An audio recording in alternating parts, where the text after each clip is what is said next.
ಕಲಬುರಗಿ ಜಿಲ್ಲೆ ಆಳಂದದಲ್ಲಿರುವಂತಹ ನಾಡ್ಲೆ ಮಶಾಕ್ ದರ್ಗಾ. ಈ ದರ್ಗಾ ಕೋಮು ಸಾಮರಸ್ಯಕ್ಕೆ ಸಹಬಾಳ್ವೆಗೆ ಒಂದು ಪ್ರತೀಕವೆಂಬಂತೆ ಇತ್ತು. ಈ ದರ್ಗಾ ಅಥವಾ ಈ ದರ್ಗಾದ ಒಳಗಿರುವಂತಹ ಶಿವಲಿಂಗ ಇದೆಲ್ಲವೂ ಕೂಡ ನಾವು ಬಹಳ 2022ಕ್ಕಿಂತ ಮುಂಚೆ ಇದು ಒಂದು ಸೂಫಿ ಸಂತರು ಮತ್ತು ನಾವೇನು ಹೇಳ್ತೀವಿ ರಾಘವ ಚೈತನ್ಯರ ಶಿವಲಿಂಗ ಇದೆಲ್ಲವೂ ಕೂಡ ಒಂದು ಕೋಮು ಸಾಮರಸ್ಯಕ್ಕೆ ಪ್ರತೀಕವಾಗಿ ಇರುವಂತಹ ಒಂದು ದರ್ಗಾ ಅಂತ ನಾವೆಲ್ಲರೂ ಅಂದುಕೊಂಡಿದ್ವಿ. ಆದರೆ 2022ರಲ್ಲಿ ಒಂದು ಘಟನೆ ನಡೀತು.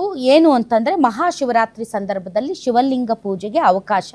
ಈ ಅವಕಾಶವನ್ನು ಬಳಸಿಕೊಂಡು ಕೆಲವರು ಹಿಂದೂ ಸಂತರು ಸೇರಿದಂತೆ ಕೆಲವರು ಹಿಂದೂ ಸಂಘಟನೆಗಳ ಕಾರ್ಯಕರ್ತರು ಅಲ್ಲಿ ನಾವು ಶುದ್ಧೀಕರಣ ಮಾಡ್ತೀವಿ ಅಂತ ಹೊರಟರು. ಆ ಸಂದರ್ಭದಲ್ಲಿ ಅವರ ಮೇಲೆ ಸೇರಿದಂತೆ ಅವರ ಒಂದು ಸುಪರ್ದಿಗೆ ನೇಮಕಗೊಂಡಿದ್ದಂಥ ಪೊಲೀಸರ ಮೇಲೆ ಕಲ್ಲು ತೂರಾಟ ಆಯಿತು. ತುಂಬ ದೊಡ್ಡ ಪ್ರಮಾಣದಲ್ಲಿ ಅಲ್ಲಿ ಗಲಾಟೆ ನಡೀತು.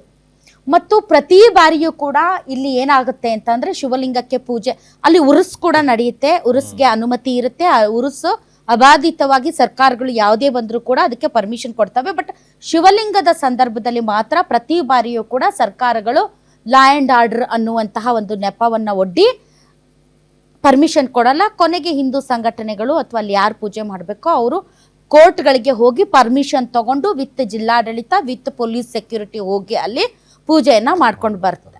2022ರ ನಂತರ ಕೂಡ ಅಲ್ಲಿ ಪೂಜೆಗಳು ನಡೆದಿದೆ. ಅದು ಕೂಡ ಒಂದು ಪೊಲೀಸರ ಸುಪರ್ದಿ ಮತ್ತು ಪ್ರೊಟೆಕ್ಷನ್ ಮೇಲೆ. ಸೊ ಏನಾಗುತ್ತೆ, ಇದು 14ನೇ ಶತಮಾನದ ಸೂಫಿ ಸಂತ ಹಜರತ್ ಶೇಖ್ ಅಲ್ಲಾವುದ್ದೀನ್ ಅನ್ಸಾರಿ ಹೆಸರಿನ ದರ್ಗಾ. ಇದಕ್ಕೆ ಈ ಕಡೆಯವರು ಒಂದು ರೀತಿಯಾದಂತಹ ದಾಖಲೆಗಳನ್ನು ಇಡ್ತಾರೆ ಮತ್ತು ಹಿಂದೂಗಳು ಇಲ್ಲ ಇದು ಮೊದಲು ಇಲ್ಲಿ ರಾಘವ ಚೈತನ್ಯರಿದ್ರು, ಆ ಸಂದರ್ಭದಲ್ಲಿ ಒಬ್ಬರು ಅಲಾವುದ್ದೀನ್ ಅನ್ಸಾರಿ ಅಂತ ಒಬ್ಬ ಸೂಫಿ ಸಂತ ಬರ್ತಾರೆ, ಎಲ್ಲರೂ ಅನ್ಯೋನ್ಯತೆಯಿಂದ ಇದ್ದರು. ಅದಾದ ಮೇಲೆ ಕೊನೆಗೆ ಮುಸಲ್ಮಾನ್ ರಾಜರು ಬಂದ ಮೇಲೆ ಇದು ಮಸೀದಿ ಆಯಿತು. ಅದಾದ ಮೇಲೆ ಇದರೊಳಗಡೆ ಹೋಗಬಾರ್ದು ಅಂತ ಕೆಲವೊಂದು 1968ರಲ್ಲಿ ಒಂದು ಪಾಲಿಕೆಯ ದಾಖಲೆಗಳನ್ನು ಹಿಡ್ಕೊಂಡು ಬಂದರು. ಈ ಥರ ಎರಡೂ ಸೈಡ್ ಅವರು ತಮ್ಮದೇ ಆದಂಥ ವಾದಗಳನ್ನು ಇಡ್ತಾ ಇದ್ರು. ಆದರೆ 2022ರಲ್ಲಿ ಇದು ಕೋಮು ಸಂಘರ್ಷಕ್ಕೆ ತಿರುಗುತ್ತೆ, ಉದ್ವಿಗ್ನ ಪರಿಸ್ಥಿತಿ ನಿರ್ಮಾಣ ಆಗುತ್ತೆ. ಆಗ ಜನಪ್ರತಿನಿಧಿಗಳು ಭಾಳಷ್ಟು ಜನರಿದ್ದರು, ಅವ್ರ ಮೇಲೂ ಕೂಡ ಕಲ್ಲು ತೂರಾಟ ನಡೆಸ್ತಾರೆ. ಪೊಲೀಸರ ವಾಹನಗಳ ಮೇಲೆ ಸಿಕ್ಕಾಪಟ್ಟೆ ಆಸ್ತಿ ಪಾಸ್ತಿ ಹಾನಿ ಆಗುತ್ತೆ. ಸೊ ಹೀಗಾಗಿ ಆಳಂದ ಆ ವಿಚಾರಕ್ಕೆ ಇಡೀ ವರ್ಲ್ಡ್ ಫೇಮಸ್ ಆಗೋಗುತ್ತೆ. ಈಗೇನಾಗಿದೆ, ಈ ಒಂದು ಪ್ರಕರಣದಲ್ಲಿ ಹಾಕಲಾದಂಥ FIRಗಳು ಅಥವಾ ಕೇಸ್ಗಳನ್ನು ಸಚಿವ ಸಂಪುಟದಲ್ಲಿ ತೀರ್ಮಾನ ಮಾಡಿ ವಾಪಸ್ ಪಡೆಯಲಾಗಿದೆ. ನಾನು ಕೇಳೋದು ಇದು ಹಿಂದೂಗಳು ಮಾಡಿದ್ರು ಅಷ್ಟೇ, ಮುಸಲ್ಮಾನರು ಮಾಡಿದ್ರು ಅಷ್ಟೇ, ನಾವು ಮಾಡಿದ್ರು ಅಷ್ಟೇ, ನೀವು ಮಾಡಿದ್ರು ಅಷ್ಟೇ. ಇದು ಕೋಮು ಸಾಮರಸ್ಯವನ್ನು ಕದಡುವ ಮತ್ತು ಕೋಮು ಗಲಭೆಗೆ ಕಾರಣವಾಗುವಂತಹ ಯಾವುದೇ ರೀತಿಯಾದಂತಹ ಘಟನೆಗಳಿಗೆ ಕಾರಣರಾಗುವ ಯಾರನ್ನೂ ಕೂಡ ಸ್ಪೇರ್ ಮಾಡಬಾರ್ದು. ಅದು ಮುಸಲ್ಮಾನರೇ ಆಗಲಿ ಅಥವಾ ಹಿಂದೂಗಳೇ ಆಗಲಿ ಅಥವಾ ಯಾವುದೇ ಜಾತಿ ಅಥವಾ ಯಾವುದೇ ಪಕ್ಷ ಯಾವುದೇ ಧರ್ಮದವರಾಗಲಿ ಕೋಮು ಸಾಮರಸ್ಯವನ್ನು ಕದಡುವಂಥ ಪ್ರಚೋದನಾತ್ಮಕವಾದಂತಹ ಯಾವುದೇ ಆಕ್ಟಿವಿಟಿಯಲ್ಲಿ ಪಾಲ್ಗೊಳ್ಳುವಂಥ ಯಾರನ್ನೂ ಕೂಡ ಸುಮ್ಮನೆ ಬಿಡಬಾರ್ದು. ಈ ಥರ ಮಾಡ್ತಾ ಹೋದರೆ ಈಗ ಪೊಲೀಸರ ಒಂದು ನೈತಿಕ ಒಂದು ಬಲ ಕುಗ್ಗಲ್ವಾ? ಅವ್ರ ಮೇಲೆ ಹಲ್ಲೆ ಮಾಡಲಾಯಿತು, ಅವ್ರ ಮೇಲೆ ಕಲ್ಲೆಸೆಯಲಾಯಿತು, ಅವ್ರ ಮೇಲೆ ಬೆತ್ತಗಳನ್ನು ತೋರಿಸಲಾಯಿತು. ಇದೆಲ್ಲ ಮಾಡಿದ ಮೇಲೆ ಅವಾಗ ಪೊಲೀಸರು ಸುಮ್ಮನೆ ಲಾಠಿ ಚಾರ್ಜ್ ಮಾಡಲ್ಲ, ಪೊಲೀಸರನ್ನ ಕೆಣಕಿದ್ರೆ ಮಾತ್ರ ಅವ್ರು ಲಾಠಿ ಚಾರ್ಜ್ ಮಾಡೋದು. ಸೊ ಈಗ ಪೊಲೀಸರ ಆತ್ಮಸ್ಥೈರ್ಯ ಕುಗ್ಗೋದಿಲ್ವಾ? ಹಾಗಾದ್ರೆ ಅವ್ರು ಹೊಡ್ಸ್ಕೊತಾನೆ ಇರ್ಬೇಕೇನು ಪೊಲೀಸರು? ಅದು ಯಾರೇ ಧರ್ಮ ಆಗಲಿ, ಅದು ಮುಸಲ್ಮಾನರಾಗಲಿ ಅಥವಾ ಹಿಂದೂಗಳೇ ಆಗಲಿ, ನೀವು ಪೊಲೀಸರನ್ನ ಹೊಡೆದು ಬಡದು ಕಲ್ಲೆಸೆದು ಅವ್ರ ಮೇಲೆ ಹಾನಿ ಮಾಡಿದ್ರು ಕೂಡ, ನಿಮ್ಮ ಮೇಲೆ ಕೇಸ್ ಹಾಕಿದ್ರು ಕೂಡ, ಆ ಕೇಸ್ಗಳನ್ನು ನಿಮ್ಮ ಓಲೈಕೆಗೆ ಬಂದಂಥ ಸರ್ಕಾರಗಳು ತೆಗಿತಾ ಹೋದರೆ ಪೊಲೀಸರು ಹೆಂಗೆ ಕೆಲಸ ಮಾಡ್ತಾರೆ ಅಂತಂದರೆ, ಪೊಲೀಸರು BJP ಬಂದಾಗ ಒಂದು ರೂಲ್ಸ್ ರೆಗ್ಯುಲೇಷನ್ಸ್, ಅವ್ರಿಗೆ ಲಾ ಬುಕ್ಕು ರೂಲ್ಸ್ ಬುಕ್ಕು ಇರಲ್ಲ. ಅವ್ರಿಗೆ ಇರೋದು BJP ಬಂದಾಗ ಒಂದು ರೂಲ್ಸ್ ಬುಕ್ಕು, ಕಾಂಗ್ರೆಸ್ ಬಂದಾಗ ಒಂದು ರೂಲ್ಸ್ ಬುಕ್ ಇರುತ್ತಾ?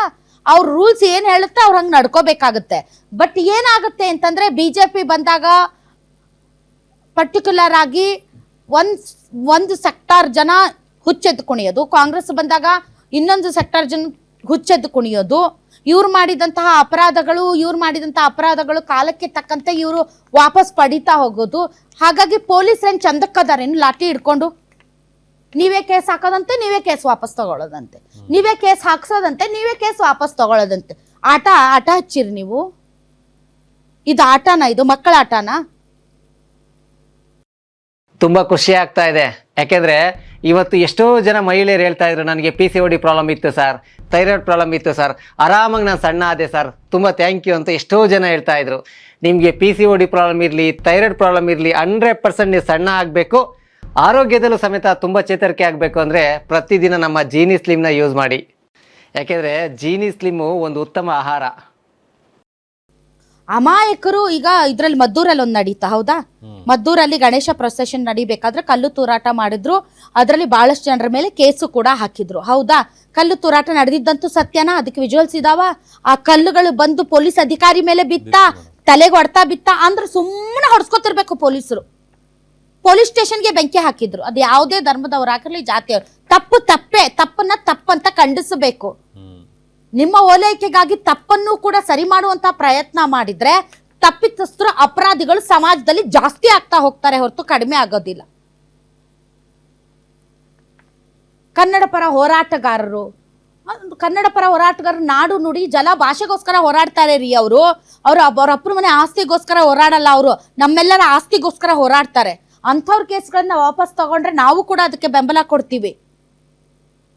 ಆದರೆ ರೈತರು, ಕನ್ನಡ ಪರ ಹೋರಾಟಗಾರರು, ನಾಡು ನುಡಿ ಜಲ ಭಾಷೆಗೋಸ್ಕರ ಹೋರಾಡುವಂತಹ ಅವ್ರ ಮೇಲಿನ ಕೇಸು ವಾಪಸ್ ತೆಗೆದುಕೊಂಡ್ರೆ ಎಲ್ಲರೂ ಅದನ್ನು ಸ್ವಾಗತಿಸ್ತಾರೆ. ಆದರೆ ಒಂದು ಪಕ್ಷ ಬರುತ್ತೆ ಅತಿಯಾದ ಪ್ರೀತಿ ಒಂದು ಕೋಮಿನ ಮೇಲೆ, ಇನ್ನೊಂದು ಪಕ್ಷ ಬರುತ್ತೆ ಅವ್ರಿಗೆ ಅತಿಯಾದ ಪ್ರೀತಿ ಒಂದು ಕೋಮಿನ ಮೇರೆಗೆ. ಆ ಕೋಮಿನ ಜನ ಏನೇ ಅಪರಾಧ ಮಾಡಿದ್ರು ಕೂಡ 7 ಕೂನ್ ಮಾಫ್ ಮಾಡಿಬಿಡ್ತಾರೆ. ನಾಳೆ ಅವರು ಇನ್ನೊಂದು 100 ಕೂನ್ ಮಾಡೋಕ್ಕೆ ರೆಡಿ ಆಗ್ತಾರೆ. ಹಿಂಗೆ ಮಾಡ್ತಾ ಹೋದ್ರೆ ಸಮಾಜ ಎಲ್ಲಿಗೆ ಬರುತ್ತೆ ಹೇಳಿ? ನನ್ನ ಕನ್ಸರ್ನ್ ಇರೋದು ಪೊಲೀಸರ ಮೇಲೆ. ಅಂದರೆ ಪೊಲೀಸರು ಅವತ್ತು ಒದ್ದಾಡಿ ಬಡದಾಡಿ ಅವತ್ತು ಅಷ್ಟೆಲ್ಲ ಪರಿಸ್ಥಿತಿಯನ್ನು ನಿಯಂತ್ರಣಕ್ಕೆ ತಂದು ಹೊಡೆಸ್ಕೊಂಡು ಬಡಿಸ್ಕೊಂಡು ಮಾಡಿದ್ದ ಅವ್ರದ್ದು ಯಾರ್ದು ಅಕೌಂಟಬಿಲಿಟಿನೇ ಇಲ್ವಾ? ಆಯ್ತೋ ಇಲ್ಲ ಅಕೌಂಟಬಿಲಿಟಿ? ನೀವೇನಾದ್ರೂ ಅಮಾಯಕರ ಮೇಲೆ ಕೇಸ್ ಹಾಕಿದ್ರೆ ಓಕೆ, ನೀವು ಸಾರಾಸಗಟಾಗಿ ಎಲ್ಲ ಕೇಸ್ಗಳನ್ನ ರದ್ದು ಮಾಡಿಬಿಟ್ರೆ, ಅಂದರೆ ಈ ಒಂದು ಸಮಾಜದಲ್ಲಿ ಶಾಂತಿ ಸಾಮರಸ್ಯವನ್ನು ಕದಡುವಂಥ ಕ್ರಿಮಿನಲ್ಗಳು ಯಾರಿದ್ದಾರೆ ಅವ್ರ ಮೇಲೆ ಯಾವುದೇ ರೀತಿಯಾದಂಥ ಕ್ರಮ ಇಲ್ಲ ಅಂತಂದ್ರೆ ನಾಳೆ ಮತ್ತೆ ಅದನ್ನೇ ಮಾಡ್ತಾರೆ ಅವರು. ಬರ್ತೈತೆ ಬಿಡು, ನಮ್ಮ ಕಾಂಗ್ರೆಸ್ ಸರ್ಕಾರ ನಮ್ದೆಲ್ಲ ಕೇಸ್ ವಾಪಸ್ ತೆಗೆದುಕೊಳ್ಳುತ್ತೆ ಅಂತ ಅವ್ರಿಗೆ ಒಂದು ಕಾನ್ಫಿಡೆನ್ಸ್ ಬರುತ್ತೆ, ನಾಳೆ ಮಾಡ್ತಾ ಹೋಗ್ತಾರೆ. ನಾನು ಯಾವತ್ತೂ ಜಾತಿ ಅಥವಾ ಸಮುದಾಯ ಧರ್ಮದ ಪರ ಯಾವತ್ತೂ ಮಾತಾಡಿಲ್ಲ, ಮುಂದೂ ಮಾತಾಡಲ್ಲ ನಾನು. ಆದರೆ ನನಗೆ ಬೇಕಾಗಿರೋ ಸಮಾಜದ ಸ್ವಾಸ್ಥ್ಯ. ನೀವು ಪೊಲೀಸರ ಮೇಲೆ ಹಲ್ಲೆ ಮಾಡುವಷ್ಟು ನಿಮ್ಮಲ್ಲಿ ಶಕ್ತಿ ಸಾಮರ್ಥ್ಯ ಇದೆ ಅಥವಾ ನಿಮ್ಗೆ ಯಾವುದೇ ಭಯ ಇಲ್ಲ, ನಿಮ್ಗೆ ಯಾವುದೇ ರೀತಿಯಂತ ಅಳುಕು ಅಂಜಿಕೆ ಇಲ್ಲ ಅಂತ ಅನ್ನೋದಾದ್ರೆ ಈ ನೆಲದ ಕಾನೂನನ್ನ ನೀವು ಗೌರವಿಸಲ್ಲ ಅಂತ ತಾನೇ ಅರ್ಥ? ಈ ನೆಲದ ಕಾನೂನನ್ನ ನಾನು ಗೌರವಿಸಲ್ಲ, ನನ್ನನ್ನ ಬಚಾವ್ ಮಾಡಕ್ಕೆ ಅತೀತವಾದಂತ ಶಕ್ತಿಗಳಿವೆ ಅಂತ ಒಂದು ಅವ್ರಿಗೆ ನಂಬಿಕೆ ಬಂದ್ಬಿಟ್ರೆ ಅವ್ರ ಸಮಾಜದಲ್ಲಿ ಏನ್ ಮಾಡಕ್ಕೂ ರೆಡಿ ಆಗ್ಬಿಡ್ತಾರೆ ನಾಳೆ, ಹೌದಾ? ಮತ್ತೆ ಹೆಂಗೆ ಅಪರಾಧಿಗಳನ್ನ ನೀವು ಕಂಟ್ರೋಲ್ ಮಾಡ್ತೀರಿ? ಅಷ್ಟೊಂದು ಆಸ್ತಿ ಪಾಸ್ತಿ ಹಾನಿ ಆಯ್ತಲ್ಲ, ಅಷ್ಟೊಂದು ದೊಡ್ಡ ಟೆನ್ಷನ್ ಕ್ರಿಯೇಟ್ ಆಯ್ತಲ್ಲ. ಜನಸಾಮಾನ್ಯರು ಏನ್ ತಪ್ಪು ಮಾಡಿದ್ರಲ್ಲಿ? ಆಳಂದದಲ್ಲಿ ಇರೋರು ಕೋಮು ಸಾಮರಸ್ಯಕ್ಕೆ ಪ್ರತೀಕವಾದಂತ ಆ ನೆಲದಲ್ಲಿ ಬೆಂಕಿ ಹಚ್ಚೋ ಕೆಲಸ ಮಾಡಿದ್ರಲ್ಲ ನೀವು. ಜನಸಾಮಾನ್ಯರು ಒದ್ದಾಡಬೇಕಾಯ್ತಲ್ಲ, ಅದಕ್ಕೆ ಯಾರು ಹೊಣೆ? ಹಂಗಾದ್ರೆ ಸಿದ್ದರಾಮಯ್ಯನವ್ರು ಹೊಣೆ ತಗೋತಾರ? ಹುಬ್ಬಳ್ಳಿಯಲ್ಲೂ ಕೂಡ ಅಂತದ್ದೇ ಘಟನೆ ಆಯ್ತು, ಅಲ್ಲೂ ಕೇಸ್ಗಳನ್ನ ವಾಪಸ್ ತಗೊಂಡ್ರಿ. DJ ಹಳ್ಳಿ KJ ಹಳ್ಳಿದು ವಾಪಸ್ ತಗೊಳ್ರಿ ಅಂತ ಅಂತೀರಿ. ಅಂದ್ರೆ ನೀವು ಏನೇ ಮಾಡಬಹುದು ಧರ್ಮದ ಹೆಸರಿನಲ್ಲಿ ಅಥವಾ ಬೇರೆ ಬೇರೆ ಹೆಸರಿನಲ್ಲಿ, ಸಂತರ ಹೆಸರಿನಲ್ಲಿ, ದೇವರುಗಳ ಹೆಸರಿನಲ್ಲಿ, ಚರ್ಚ್ಗಳ ಹೆಸರಿನಲ್ಲಿ, ಮಸೀದಿಗಳ ಹೆಸರಿನಲ್ಲಿ, ಪ್ರವಾದಿಗಳ ಹೆಸರಿನಲ್ಲಿ ನೀವು ಏನ್ ಬೇಕಾದ್ರೂ ಮಾಡಬಹುದು. ಹಾಗಾದ್ರೆ ನಾವು ಕಾನೂನನ್ನ ಪಾಲಿಸುವ, ಕಾನೂನಿಗೆ ಗೌರವ ಕೊಡುವ, ತಲೆಬಾಗುವ ಜನ ಏನಿದೀವಲ್ಲ, ಹಂಗಾದ್ರೆ ನಾವು ವೇಸ್ಟ್ಗಳ ನಾವು. ಹಂಗಾದ್ರೆ ನಮ್ಗೆ ಯಾವ ಬೆಲೆನೂ ಇಲ್ವಾ? ಅಪರಾಧಿಗಳನ್ನ ನೀವು ಕ್ಷಮಿಸ್ತಾ ಹೋಗುತ್ತಾರೆ, ನಿಮಗೆ ದತ್ತವಾದಂತ ಅಧಿಕಾರವನ್ನ ನೀವು ಬಳಸಿ ನೀವು ಎಲ್ಲಾ ಮಾಫ್ ಮಾಫ್ ಮಾಫ್ ಮಾಫ್ ಮಾಫ್ ಮಾಡ್ತಾ ಹೋದ್ರೆ ನಾವೇನ್ ಇಲ್ಲಿ ಜೋಕರ್ಗಳೇನು ಕಾನೂನನ್ನ ಪಾಲಿಸ್ತಾ ಕೂತವ್ರು? ಸೊ ಇದು ಡೆಫಿನೆಟ್ಲಿ ಇಶ್ಯೂ ಆಗುತ್ತೆ, ಇದು ಡೆಫಿನೆಟ್ಲಿ ಇಶ್ಯೂ ಆಗೇ ಆಗುತ್ತೆ. ಯಾಕೆ ಅಂತಂದ್ರೆ ನನ್ನನ್ನ ಕೇಳಿದ್ರೆ ಕೋಮು ಸಾಮರಸ್ಯ ಕದಡುವುದು ಭಯೋತ್ಪಾದನೆಗೆ ಸಮ. ಅದು ಯಾರೇ ಆಗಿರಲಿ, ಜನರ ಕೋಮು ಭಾವನೆಗಳ ಜೊತೆ ಚಲ್ಲಾಟ ಆಡಿ ಜನರ ಕೋಮು ಭಾವನೆಯನ್ನು ಕೆರಳಿಸಿ ಅವರನ್ನ ಪ್ರಚೋದನೆಗೆ ಇಳಿಸಿ ಪ್ರಚೋದನೆಗೆ ಒಳಗಾಗಿ ಸಾಮರಸ್ಯವನ್ನು ಕದಡುವ ಈ ಆಂಟಿ ಸೋಷಿಯಲ್ ಎಲಿಮೆಂಟ್ಗಳು ಭಯೋತ್ಪಾದಕರೇ ಅಂತ. ಭಯೋತ್ಪಾದಕರನ್ನ ಕ್ಷಮಿಸುವವರು ಭಯೋತ್ಪಾದಕರೇ.